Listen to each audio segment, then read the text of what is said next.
สิงงูสิงพี่น้องตัวยาวเลยเลย2 ตัวสิงตัวนี้สิงเสือตัวนี้สิงไข่เนาะไอ้นี่เนาะตัวเป็นพวกมายิบตอนสิก่อนว้าวกินโชว์ยอกพี่น้องจำที่ถ่ายขนาด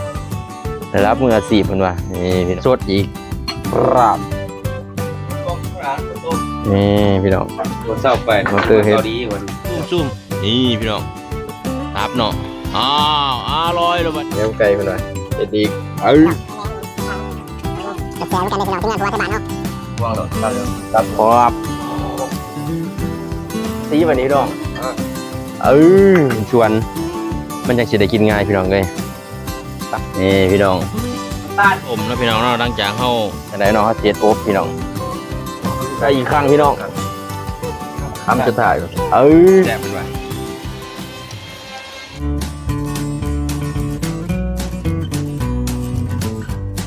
สบายดีเนาะพี่น้องเนาะวันนี้มาพบก็2 บาทหน้าเส้นแนวเก่าพี่น้องคลิปนี้สิพาพี่น้องมาเฮ็ดเมนูสัวงูสิงพี่น้องเลยคลิปที่เดียวเขาเฮ็ดสัวงูเฮาพี่น้องการรสชาติกับบ่ปานใดเนาะวันนี้เขาก็ไปไต่มาใหม่พี่น้องไต่งูมาใหม่เนาะนี่เขาก็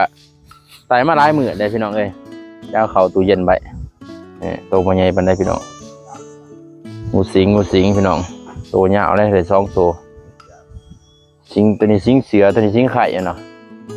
ถ้าเกียดได้สิต่างกันเห็นว่าพี่น้องนี่ตัวนี้มันสิได้แบบได้แบบดังพี่น้องเขาก็สิมาต้นขนเนาะเหมือนต้นขนพี่น้องต้นเกศพี่ว่าหนาเชฟพี่ว่าโอ้นี่ก็บ่เคยปานได้พี่น้องจะได้แต่หมูคูเนาะเฮ็ดให้กินมารอรุ่นน้ำกันว่าเฮาเสียดออกมาหน้าตาจะได้เนาะเฮาเสียดอบพี่น้องไข่เนาะเสียบเหมือนกันพี่น้องไม่ได้จะสวยจะโกเสียบเหมือนกันด้วยพี่น้องตาดอดูโนซุปนี่หลังจากเขาเนื้อเสียดให้เบิ่งพี่น้องมันใหม่ๆจะน้อยเนาะหลอกเก็ตออกง่ายขนาดเลยพี่น้องเอ้ย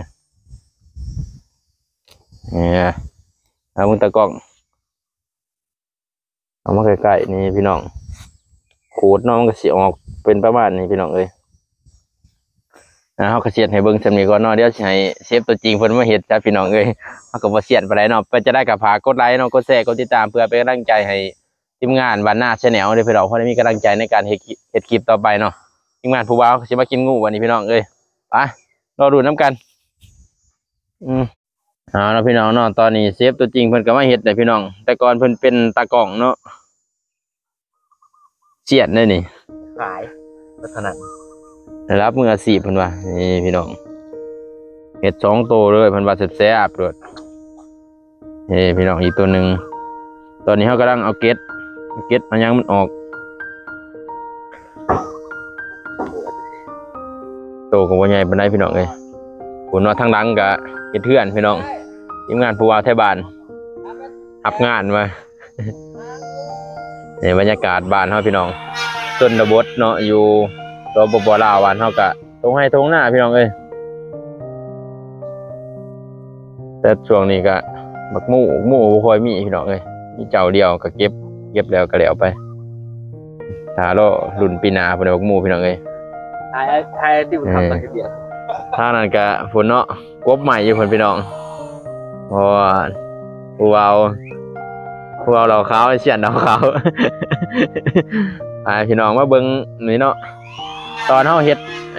ดเดี่ยวคุณเดียพี่น้องเดี๋ยวเขาสีเอามาสีกินเนาะแล้วก็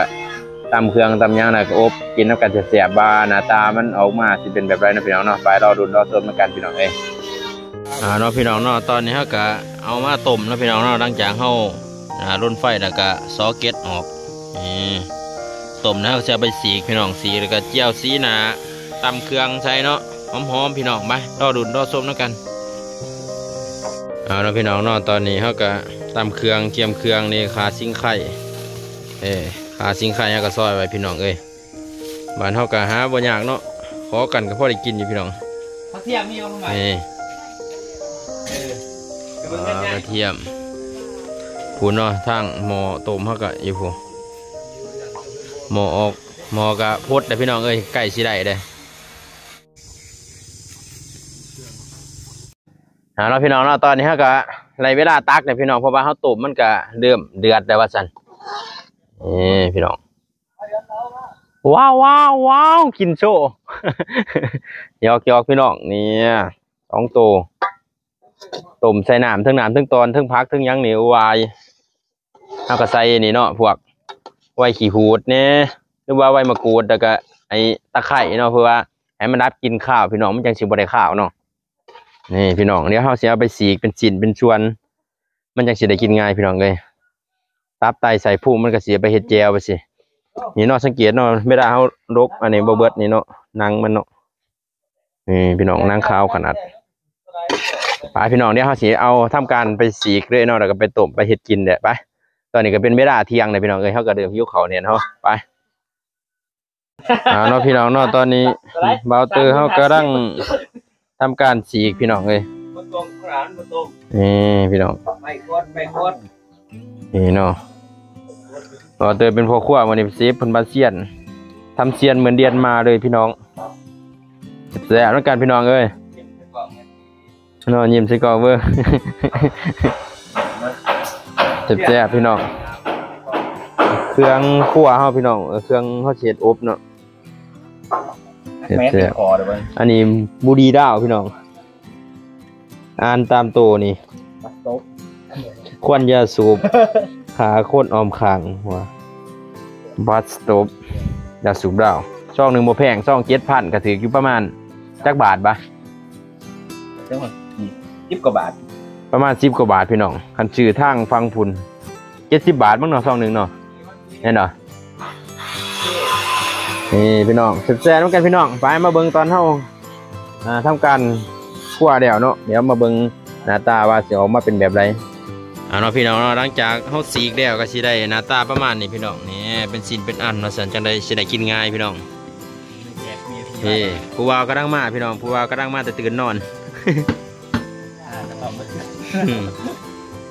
นี่พี่น้องเอาเนาะพี่น้องเนาะตอนนี้เขากำลังทำการปรุงพี่น้อง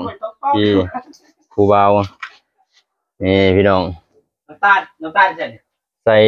เกลือแป้งนัวพริกน้ำปลาปลาแหลกแล้วก็ปลาแหลกหรือว่าปลาร้าเนาะแล้วก็รสดีพี่น้องนำเขามาจากไทยไม่ได้พี่น้อง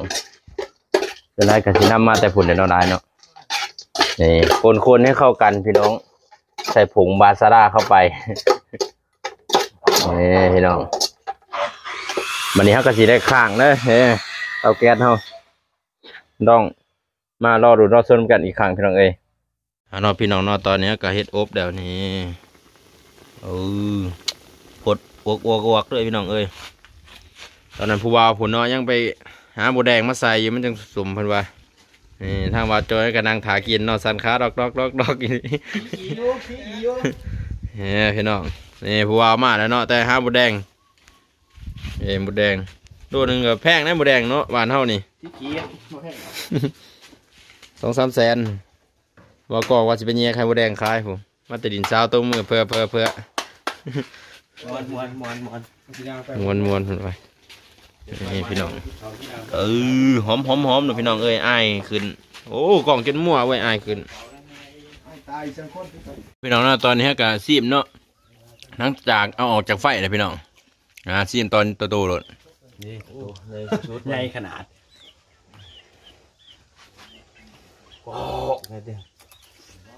จะได้ดูพี่เอาเลยครับแซ่บเพิ่นว่าแซ่บนั่นไงพี่น้องเอ้ยเอาเนาะนี่ก็คือตับงูพี่น้องนี่เดี๋ยวซูมนี่พี่น้องตับเนาะอร่อยแล้วบ้านี่แซ่บนั่นไงพี่น้องเอ้ยแซ่บไปจะได้แบบตับงูตับกล้วยวะคักตับบานเนาะพี่น้องเนาะตอนนี้เขาก็ทำการตักพี่น้องนี่โอ้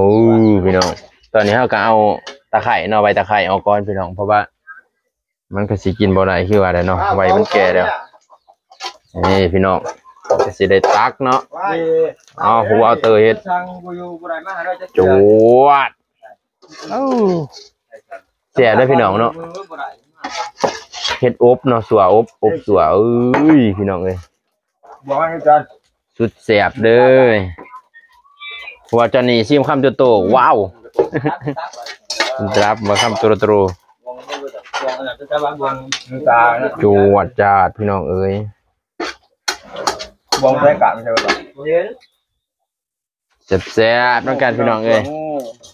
เจียวงูเนาะแซ่บๆน้ำกันทีมงานผู้ว่าไทยบ้าน มือกล่องจะงูได้ยา ผู้ว่าไทยบ้านเฮา กิน ไปเด้อ แซ่บๆพี่น้องใส่ยังเกิดยังวะกระเบียนกระโตกกระเบียน กระโดด กระโตกแบบไก่เด้อเนาะ ใช่ครับตัวงู แซ่บ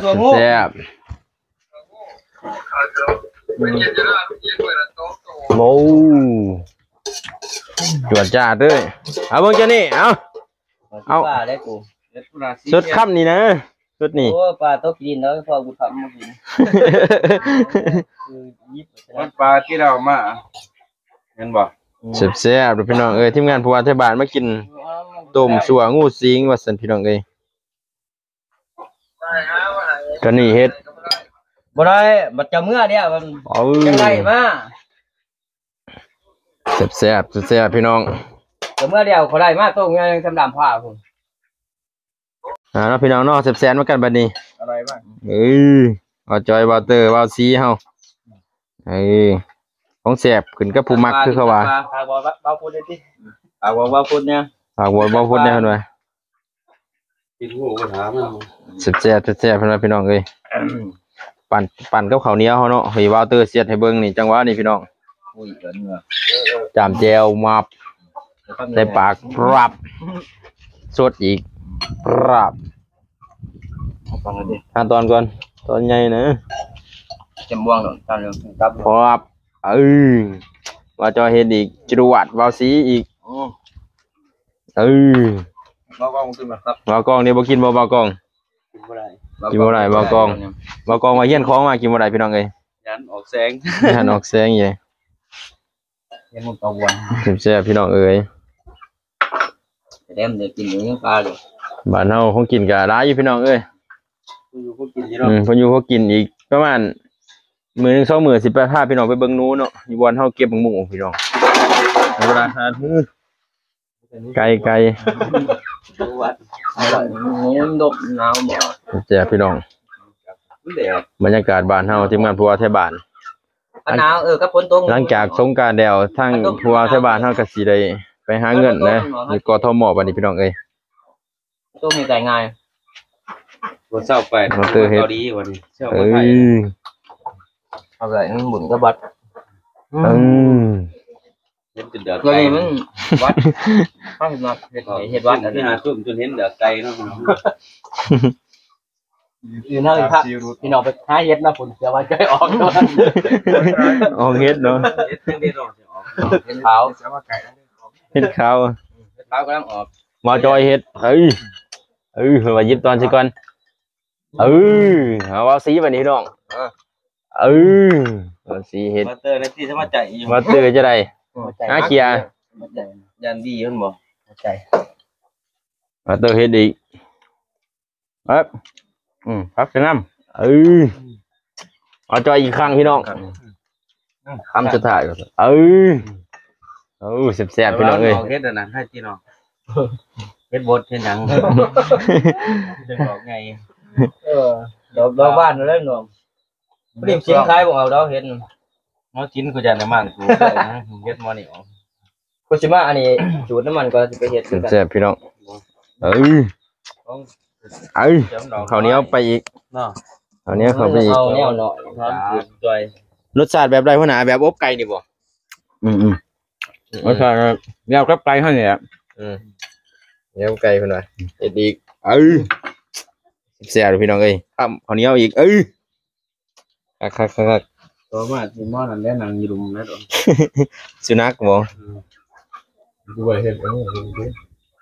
โอ้กินแต่ปลาสาวอะ เจ้าระวัง ทางบ้านเฮาเอิ้นปลาสาวแน่เอิ้นหยังอีก สิ่งแล้วเนี่ย เป็นปลาสาวเลยพี่น้องเอ้ยส่วนใดแซ่บๆพี่น้อง แง่ๆนะอ๋อแง่ แซ่บๆเหมือนกันเด้พี่น้องทีมงานผู้ว่าไทยบ้านเฮา ไปใส่ดอก อืม ดอกในบ้าน หาอยู่หากินคือเก่าพี่น้องเฮ็ดอยู่เฮ็ดกินเนาะว่าจอนเฮ็ดบ่เตอร์อีกเกียร์5ยังบ่เตอร์ จ้าตอนผู้ว่าคำให้มาแล้ววันนี้ บ่เตอร์เฮ็ดอีกพี่น้องแซ่บๆพี่น้องเอ้ยแซ่บๆเหมือนกันนี่ผู้ว่าไทยบ้านก็มาอีกคนเนี่ยถือติ๊บเขาวมาอย่างดีพี่น้องเอ้ยก็นัดกันกินเนาะพี่น้องทีมงานผู้ว่าไทยบ้านเฮาบ่ได้เอาน้ำหอมมาให้ซะบ่ให้ผู้ว่าจอยเพิ่นนี่แซ่บๆวาเตอร์เฮ็ดอีกราคาพี่น้องนี่ผู้ว่าอีกคนมาแล้วพี่น้องมีกินไปหยังก็โทรเอิ้นกันเนาะผู้ว่าเฮาถือติ๊บเขาวโตๆมาโดด โอ้จิ้มใหญ่พอ